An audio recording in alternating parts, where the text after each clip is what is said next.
এটা হচ্ছে মিক্সার। মিক্সারের মধ্যে মাল তৈরি হয়, দেখাচ্ছি। এই যে মিক্সারের মধ্যে মাল ঘুরতেছে।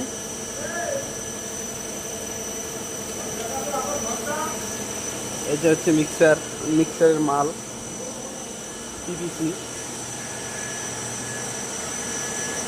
এই মাল যাচ্ছে, পিঙ্ক কালারের মাল বানাচ্ছে।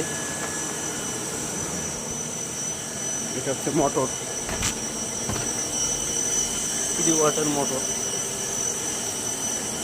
এটা হচ্ছে হিটার, এটা নর্মাল হিটার, এটা কুলিং হিটার, এটা হিটার, এটা ডাই হিটার।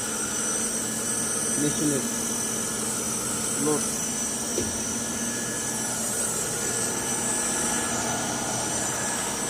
পাইপ, পাইপ কিভাবে আসছে দেখতেছে।